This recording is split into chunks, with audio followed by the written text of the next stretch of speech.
नमस्कार, आप देख रहे हैं डीडी न्यूज। आपके साथ मैं हूं गौरव श्रीवास्तव। तो चलिए बुलेटिन की शुरुआत करते हैं, लेकिन सबसे पहले नजर इस वक्त की हेडलाइंस पर। प्रधानमंत्री नरेंद्र मोदी अमेरिका यात्रा के दूसरे दिन न्यूयॉर्क में प्रवासी भारतीयों को करेंगे संबोधित। टेक सीईओ की गोलमेज बैठक में हिस्सा लेने के साथ ही कई देशों के प्रमुखों के साथ करेंगे द्विपक्षीय बैठक।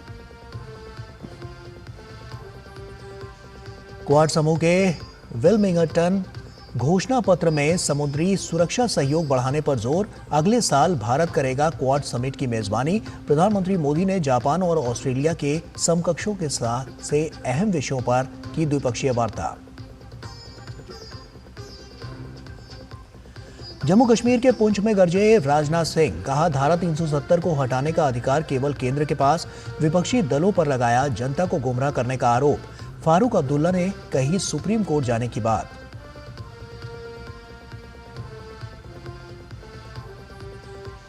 रंग ला रहा है वर्राटू अभियान। छत्तीसगढ़ की दंतेवाड़ा पुलिस ने नक्सली सोच से प्रभावित 4 और युवाओं की कराई घर वापसी। अब तक 197 इनामी सहित 872 माओवादी कर चुके हैं आत्मसमर्पण। और श्रीलंका में राष्ट्रपति चुनाव की मतगणना दूसरे दौर में किसी भी उम्मीदवार को नहीं मिले आवश्यक 50% वोट। अनुरा दिसानायके 42% वोटों के साथ सबसे आगे, वहीं सजित प्रेमदासा 32% पाकर दूसरे नंबर पर। और भारत ने शतरंज में रचा इतिहास। शतरंज ओलंपियाड में ओपन वर्ग में जीता स्वर्ण पदक। शतरंज ओलंपियाड में ओपन वर्ग में भारत का पहला स्वर्ण पदक। भारत के युवा खिलाड़ियों का शानदार प्रदर्शन। अर्जुन एरिगेसी और डी गुकेश ने दर्ज की जीत।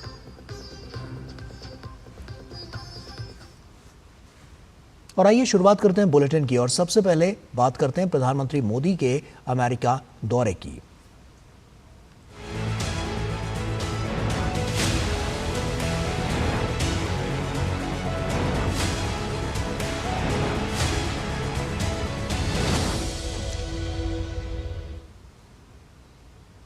प्रधानमंत्री नरेंद्र मोदी की अमेरिका यात्रा का दूसरा दिन महत्वपूर्ण होने के साथ साथ बेहद व्यस्त रहने वाला है।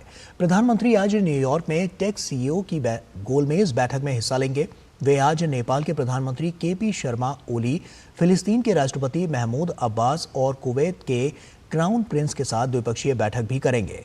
इसके अतिरिक्त आज उनका प्रवासी भारतीयों को संबोधित करने का भी कार्यक्रम है।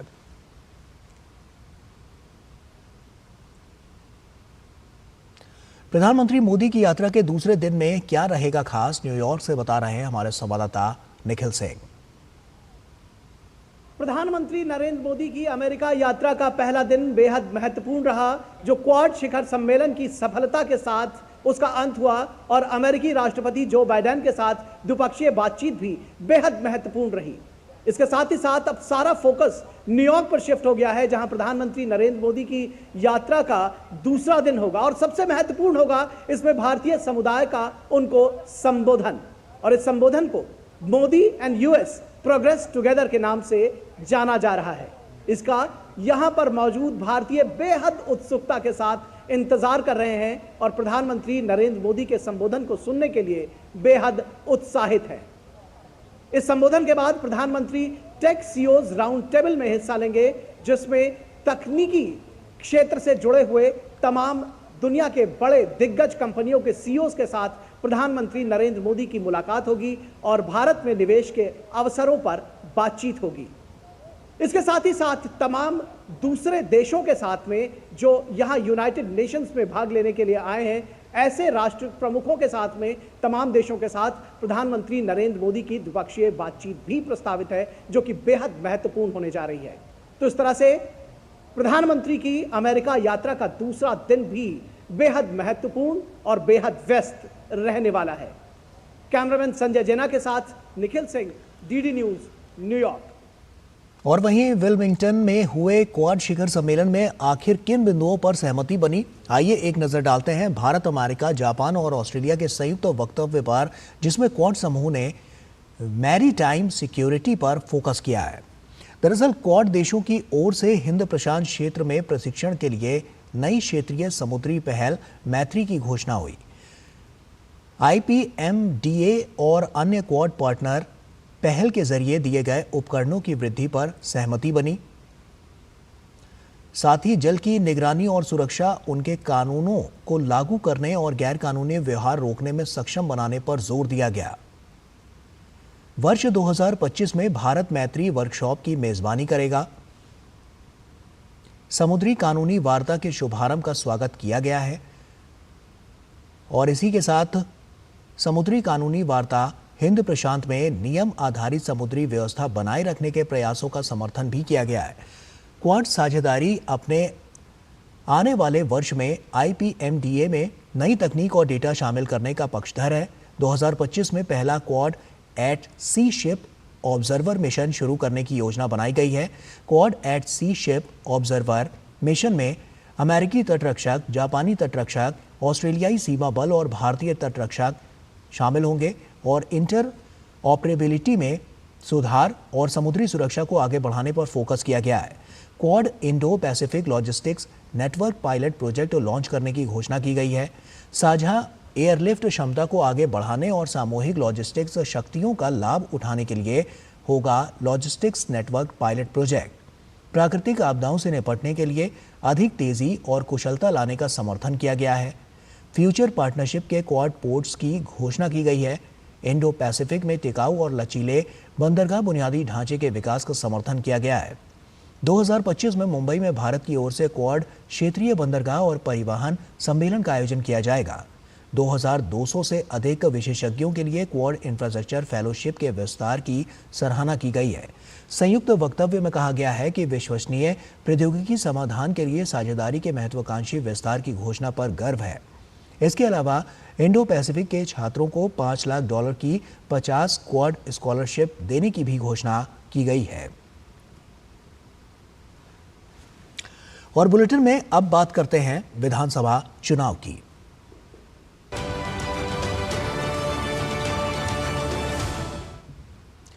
रक्षा मंत्री और भाजपा के वरिष्ठ नेता राजनाथ सिंह ने जम्मू कश्मीर के पुंछ में चुनावी रैली को संबोधित करते हुए विरोधी दलों पर निशाना साधा।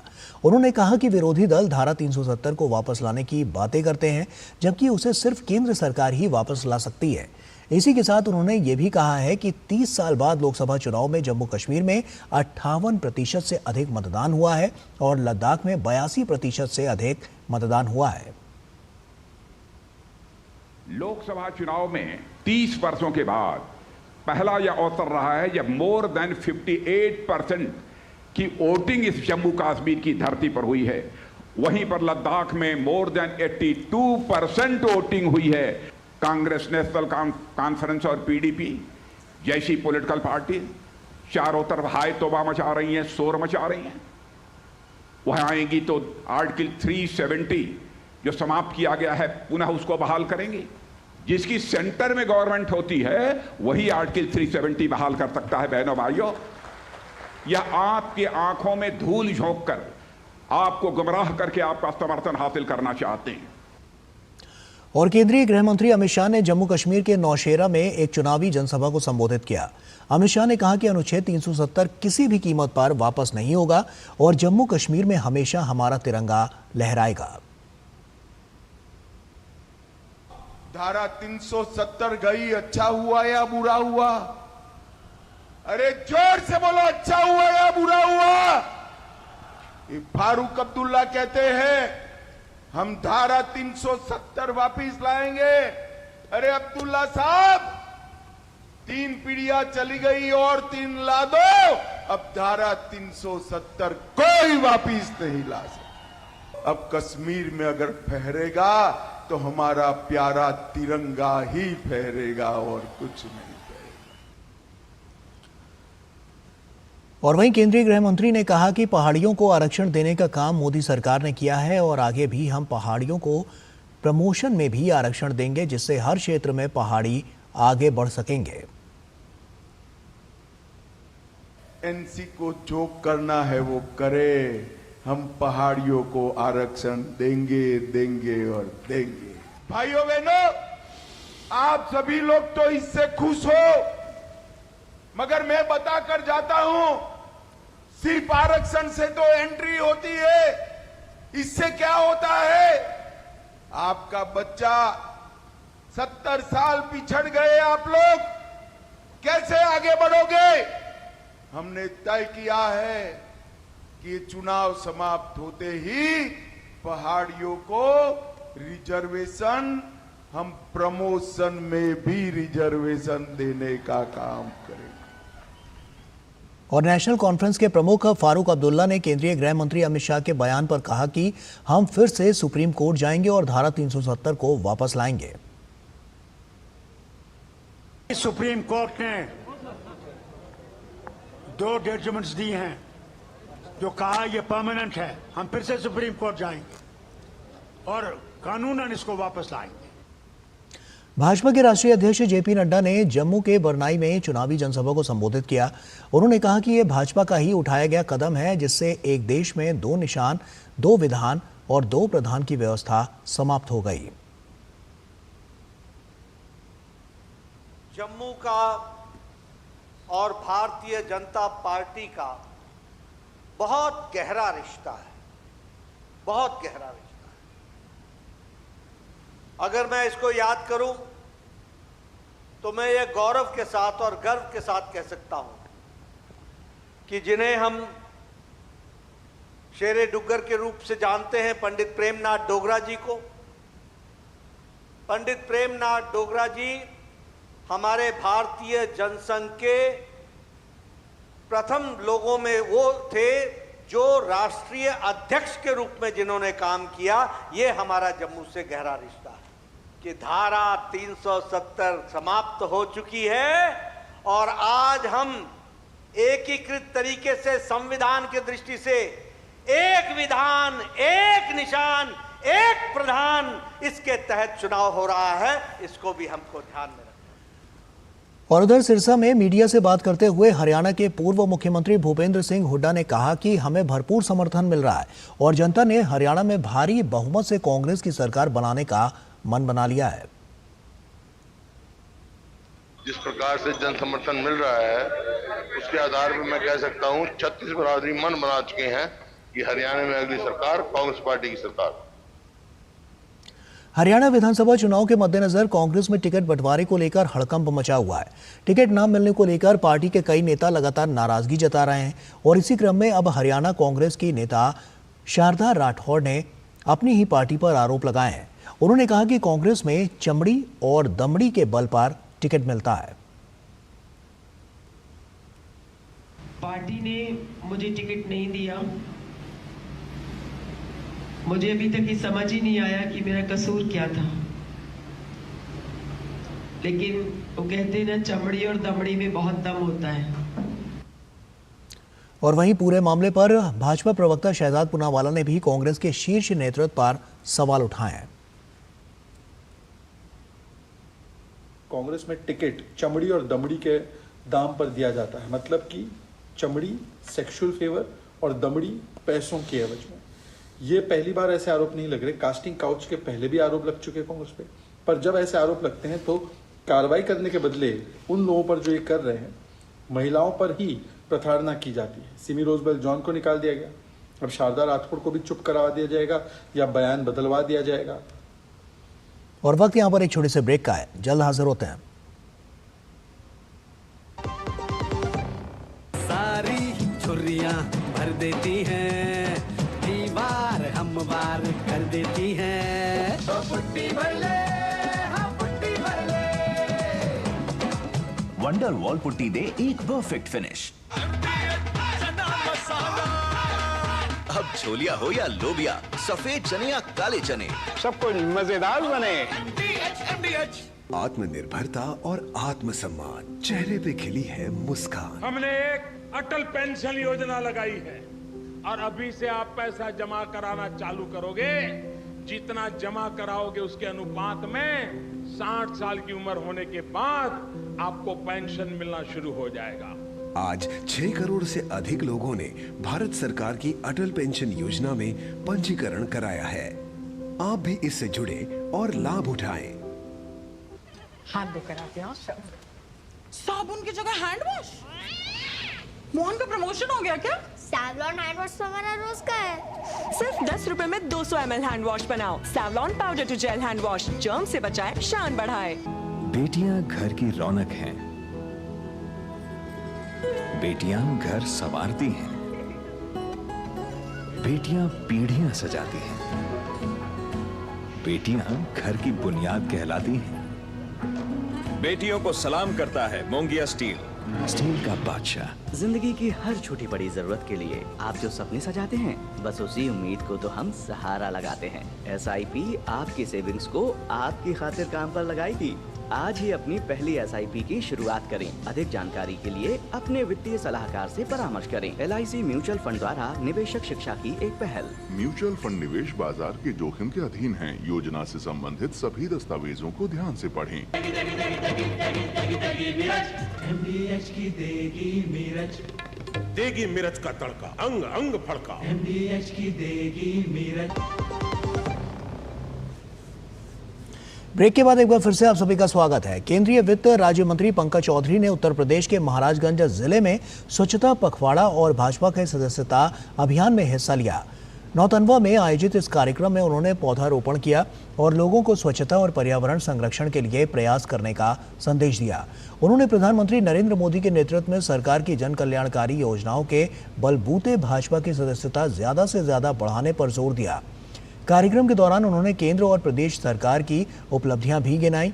उन्होंने कहा कि भाजपा ही एक ऐसी पार्टी है जो आम जनता की आशा और आकांक्षाओं पर खरा उतरती है। पूरे देश में स्वच्छता पखवाड़ा चल रहा है और पूरे देश में सदस्यता का भी कार्य चल रहा है।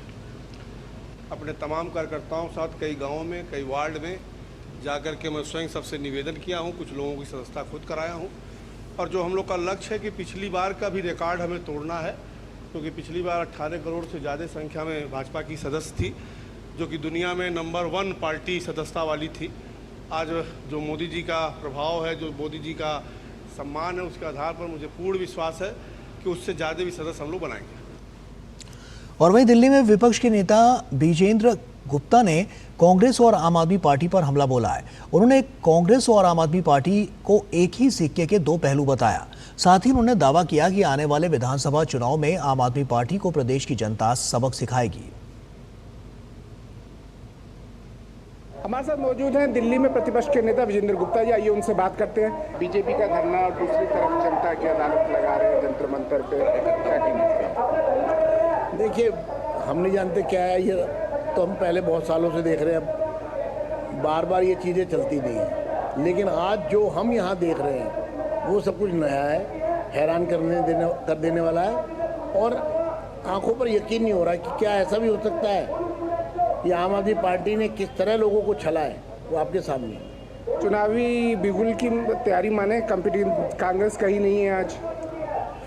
देखिए, हमें तो मालूम नहीं है कांग्रेस कहीं है या नहीं है, आम आदमी पार्टी और कांग्रेस क्या कर रहे हैं, लेकिन इतना ज़रूर है कि एक ही थाली के चट्टे बट्टे हैं जिन्होंने दिल्ली को कम से कम 50 साल पीछे किया है।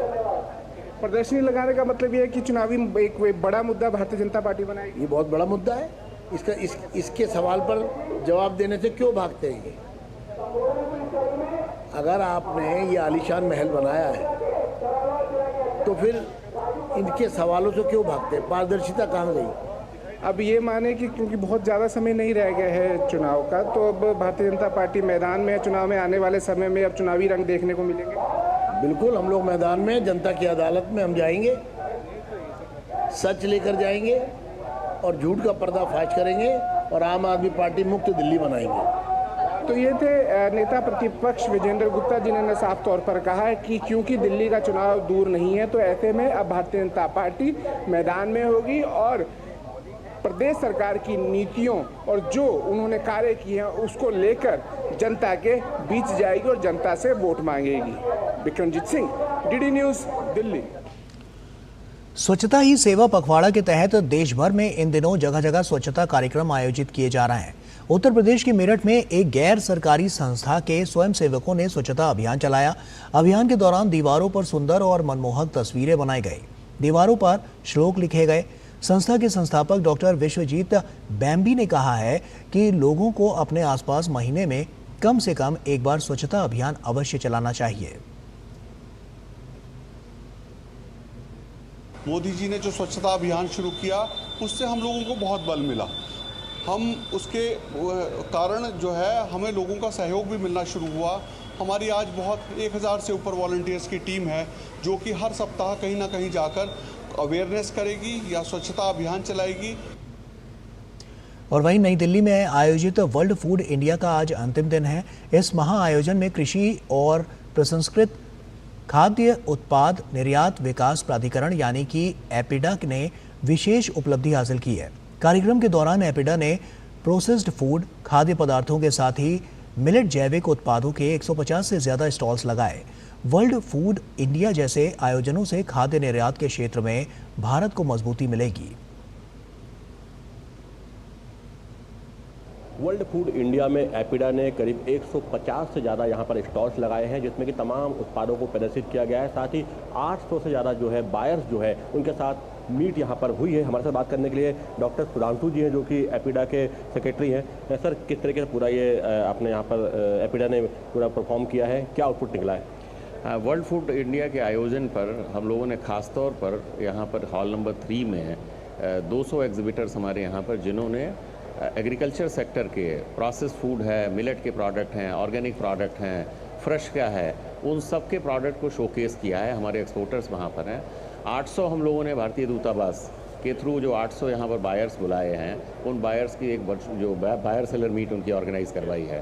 तो ये एक बहुत अच्छा प्लेटफॉर्म है जिसमें एक्सपोर्टर्स हैं, फार्मर प्रोड्यूसर ऑर्गेनाइजेशंस हैं, प्रोग्रेसिव फार्मर्स हैं, जिनको फ़ायदा मिला है कि वो अपना प्रोडक्ट शोकेस कर पाए हैं यहाँ पर और साथ में सीख भी पाए हैं कि जो बाकी जो प्रोडक्ट मार्केट में आ रहे हैं कैसे कैसे इनोवेटिव प्रोडक्ट को डेवलप किया जा सकता है। बिल्कुल, तो ये एक ऐसा मंच बन गया है जो कि हमारे भारतीय उत्पादों को देश दुनिया में ले जाने के लिए बहुत ही फायदेमंद साबित होगा और साथ ही मिलेट और उससे बने जो उत्पाद हैं उनको खास तौर पर प्रमोट किया जा रहा है और ऐसे उत्पाद जो कि हेल्दी भी हैं, टेस्टी भी हैं, लेकिन सेहत के लिए बिल्कुल भी नुकसानदायक नहीं है, ऐसे उत्पादों का खास तौर पर यहाँ पर प्रदर्शन किया गया है। और ये एपिडा की उपलब्धि ही है कि 800 ज़्यादा जो है बायर्स हैं वो शामिल हुए, साथ ही 150 से ज़्यादा जो यहाँ पर स्टॉल लगाए गए जहाँ पर विभिन्न तरह के उत्पादों को यहाँ पर प्रदर्शित किया गया है। कैमरामैन उत्तम सिंह के साथ अजीत द्विवेदी, डीडी न्यूज, दिल्ली। और वक्त यहाँ पर एक और छोटे से ब्रेक का है, जल्द हाजिर होते हैं। बढ़िया है, प्राकृतिक हल्दी, मिर्ची, धनिया। नहीं, मिर्ची, धनिया, हल्दी, MDH। कार तो काफी डैमेज हो गई। नो प्रॉब्लम, मैंने पॉलिसी बाजार को बुला लिया। सर, कार का रिपेयर और क्लेम सेटलमेंट सब हम संभाल लेंगे। इतनी जल्दी? काफी महंगा कार इंश्योरेंस लिया होगा। काफी सेव किया पॉलिसी बाजार से। पॉलिसी बाजार पे कार इंश्योरेंस कंपेयर करके 8000 रुपए तक बचाओ। जिंदगी की हर छोटी बड़ी जरूरत के लिए आप जो सपने सजाते हैं, बस उसी उम्मीद को तो हम सहारा लगाते हैं। SIP आपकी सेविंग्स को आपकी खातिर काम पर लगाएगी। आज ही अपनी पहली SIP की शुरुआत करें। अधिक जानकारी के लिए अपने वित्तीय सलाहकार से परामर्श करें। LIC म्यूचुअल फंड द्वारा निवेशक शिक्षा की एक पहल। म्यूचुअल फंड निवेश बाजार के जोखिम के अधीन है। योजना से संबंधित सभी दस्तावेजों को ध्यान से पढ़ें। मुथूट फाइनेंस से गोल्ड लोन लेते हुए कोई डाउट नहीं है, क्योंकि यहाँ है पूरी ट्रांसपेरेंसी, 100% भरोसा और सुरक्षा। तभी तो मुथूट फाइनेंस है भरोसा इंडिया का। तो गोल्ड लोन लेने के लिए कॉल करें 1-800-313-1212। गोल्डी मसाले के 100 ग्राम के स्पेशल पैक्स में फ्रेशनेस लॉक ऐसे गोल्डी मसाले जहां जाएं रिश्ते बनाए। सारी छुर्रियां भर देती हैं, दीवार हम वार कर देती हैं। तो पुट्टी भर ले, हाँ पुट्टी भर ले। वंडर वॉल पुट्टी दे एक परफेक्ट फिनिश। ब्रेक के बाद एक बार फिर से आप सभी का स्वागत है। अयोध्या से समाजवादी पार्टी के सांसद अवधेश प्रसाद ने एक बार फिर विवाद उनके नाम के साथ जुड़ गया है। अयोध्या की नगर कोतवाली में अवधेश प्रसाद के बेटे अजीत प्रसाद के खिलाफ केस दर्ज हुआ है। अयोध्या निवासी रवि कुमार तिवारी की तहरीर पर पुलिस ने अजीत प्रसाद के खिलाफ केस दर्ज कर लिया है। सांसद पुत्र पर पीड़ित का अपहरण कर गाड़ी में मारपीट करने और धमकाने की धाराओं में मुकदमा दर्ज हुआ है। एफआईआर में अजीत प्रसाद के साथ राजू यादव, श्रीकांत राय और 10 से 15 अज्ञात लोगों को नामजद किया गया है। अजीत प्रसाद अयोध्या की मिल्कीपुर सीट पर होने वाले उपचुनाव की तैयारी कर रहे हैं।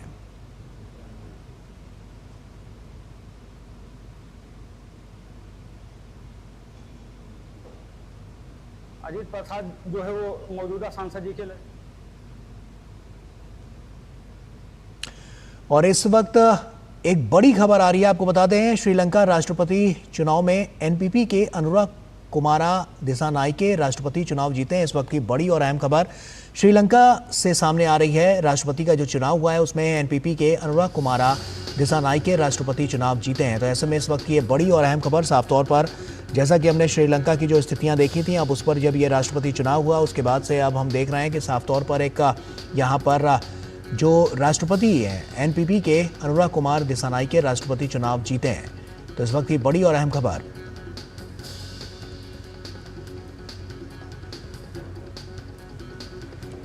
अहमद मोइन फारूकी हमारे साथ कोलंबो से हमारे साथ जुड़ रहे हैं और अहमद का ही रुख करेंगे।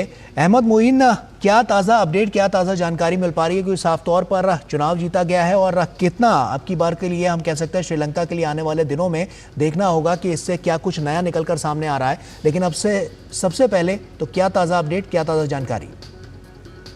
गौरव, सबसे पहले मैं आपको और हमारे दर्शकों को ये बता दूं कि अभी चुनाव आयोग ने अभी अनाउंस किया है, ये बताया है कि अनुराग कुमार दिसानायके वो ये चुनाव जीत गए हैं। वो 9वें कार्यकारी राष्ट्रपति बनेंगे श्रीलंका के। ये बहुत ही महत्वपूर्ण इसलिए भी है क्योंकि 2022 के आर्थिक संकट के बाद ये पहला वाला चुनाव हुआ है श्रीलंका में। और यहाँ पर मैं ये भी कहूँगा कि पहली मर्तबा ऐसा हुआ है कि वामपंथी मोर्चा का एक नेता यहाँ एक राष्ट्रपति बनने के लिए आने वाले हैं। अभी इतना बताया गया है कि वो पहले नंबर पे हैं श्री दिसानायके और सजित प्रेमदासा दूसरे नंबर पे वो पीछे रह गए थे। हालांकि अभी तक ये बताया नहीं गया है कि कब उनकी शपथ ग्रहण की जाएगी, लेकिन अभी इतना ही बताया है कि अनुराग कुमार दिसानायके जीत गए हैं। इससे ये भी साथ में आता है कि इस पूरा जो इलेक्शन हुआ है, ये चुनाव हुआ है, बहुत ही शांतिपूर्ण तरीके से संपन्न हुआ है। चाहे हम मतदान हुआ हो या फिर उसके बाद गणना की गई हो, उन दोनों के दौर में हमने देखा है कि बहुत ही शांतिपूर्ण तरीके से हुआ है। इस चुनाव में ये भी हमें देखने को मिला है कि पहली मर्तबा श्रीलंका में ऐसा हुआ कि 2 बार गणना की गई। पहला राउंड हुआ जिसमें सारे जो उम्मीदवार थे उनके वोटों को गिना गया और उसके बाद जब देखा गया कि किसी उम्मीदवार को 50% वोट नहीं मिल रहा था, तब सिर्फ पहले 2 शीर्ष उम्मीदवारों के वोटों को जोड़ा गया है और उसके साथ साथ जो बाकी उम्मीदवारों के वोट थे उनमें अगर किसी का वरीयता मत था। बिल्कुल, चलिए बहुत बहुत शुक्रिया मोइन तमाम ताज़ा जानकारियां हमसे साझा करने के लिए। तो इस वक्त की ये बड़ी खबर साफ तौर पर श्रीलंका से सामने आई थी। और आइए अगली बड़ी खबर और अहम खबर का रुख करते हैं। आपको बता दें कि शतरंज ओलंपियाड में भारत ने ओपन वर्ग में स्वर्ण पदक जीत लिया है। 11वें दौर में भारत का मुकाबला स्लोवेनिया से था और भारत को स्वर्ण पदक जीतने के लिए इस मैच में जीत या ड्रॉ की जरूरत थी। सबसे पहले भारत के अर्जुन एरिगैसे ने अपना मुकाबला जीता। अर्जुन ने स्लोवेनिया के सुबेल जैन को मात दी और इसके साथ ही भारत ने मुकाबले में 1-0 की बढ़त बना ली है। तो इस वक्त ये अहम खबर, शतरंज ओलंपियाड में ओपन वर्ग में भारत का पहला स्वर्ण सामने आया है। इसके बाद डी गुकेश ने भी अपना मुकाबला जीत लिया और स्लोवेनिया के व्लादिमीर फेदोसीव को हराया और इस जीत के साथ ही भारत ने मैच में 2-0 की बढ़त बना ली है और भारत का स्वर्ण पदक जीतना तय हो गया। और भारत ने शतरंज ओलंपियाड के ओपन वर्ग में पहली बार स्वर्ण पदक जीता। चेन्नई में आयोजित पिछले संस्करण में भारत ने कांस्य पदक जीता था। शतरंज ओलंपियाड में भारत के युवा खिलाड़ियों का शानदार प्रदर्शन देखने को मिला। चित्रा हमारी यहाँ पर सुचित्रा हमारी जो सहयोगी हैं वो हमारे साथ जुड़ रही हैं। सुचित्रा, सबसे पहले तो साफ तौर पर हम लगातार देख रहे हैं कि खेल में भारत लगातार आगे बढ़ता हुआ नजर आ रहा है और ऐसे में हम यहाँ पर भी देख पा रहे हैं कि चेस में जो कि लगातार हमने देखा था कि भारत हमेशा से बहुत अच्छी दावेदारी अपनी पेश करता हुआ नजर आया था, आपकी बार भी कुछ यही हुआ है और यही कुछ देखने को मिला है। क्या ताज़ा जानकारी? जी बिल्कुल, ऐतिहासिक दिन है आज भारतीय शतरंज के लिए गौरव। भारत ने शतरंज ओलंपियाड में पहली बार ओपन वर्ग में स्वर्ण पदक जीता था और पिछली बार जो ओलंपियाड था वो भारत में ही आयोजित किया गया था चेन्नई में, उसमें हमने कांस्य पदक जीता था। तो लगातार दो बड़ी उपलब्धि, पिछली बार हमने शतरंज ओलंपियाड का पहली बार आयोजन किया और इस बार हमने शतरंज ओलंपियाड में ओपन वर्ग में पहली बार ये स्वर्ण पदक अपने नाम किया है। और भारत के जो युवा शतरंज खिलाड़ी हैं उन्हें अगर हम देखें, डी गुकेश, आर प्रगनानंदा, अर्जुन एरिगैसी, जिन्होंने भारत को ये स्वर्ण पदक दिलवाया है, इनकी उम्र बेहद कम है और पूरी दुनिया आज बात कर रही है भारत के युवा शतरंज खिलाड़ियों की। इससे पहले प्रतिष्ठित कैंडिडेट्स टूर्नामेंट में भी 3 भारतीय उतरे थे, जो एक बड़ी उपलब्धि थी। और भारत के जो डी गुकेश हैं, जो कि सबसे युवा चैलेंजर बने हैं, इस साल नवंबर में सिंगापुर में होने वाली विश्व शतरंज चैंपियनशिप में वो चीन के डिंग लिरेन को चुनौती देने जा रही हैं। तो भारतीय शतरंज कदम दर कदम नई सीढ़ियां चढ़ रहा है और ये स्वर्ण पदक शतरंज ओलंपियाड में उसी की ही एक मिसाल है। गौरव, बिल्कुल, निश्चित तौर पर सुचित्रा, और साफ तौर पर जैसा कि हमने देखा भी कि इसके लिए तमाम प्रयास भी किए गए और बहुत यहाँ पर महत्वपूर्ण ये भी हो जाता है क्योंकि लगातार हम देख रहे हैं खेलों की जो प्रतिस्पर्धा है उसमें लगातार भारत की झोली में तमाम मेडल्स भी आ रहे हैं। बहुत बहुत शुक्रिया सुचित्रा, तमाम जानकारियां हमसे साझा करने के लिए। तो साफ तौर पर भारत के लिए बहुत बड़ी बात, और यहाँ पर एक और गोल्ड जो है वो हम कह सकते हैं कि भारत की झोली में आया और ऐसे में चेस में भी लगातार भारत का दमखम पूरी दुनिया में नजर आ रहा है। और इसी के साथ फिलहाल इतना ही, हमें दीजिए इजाजत, नमस्कार।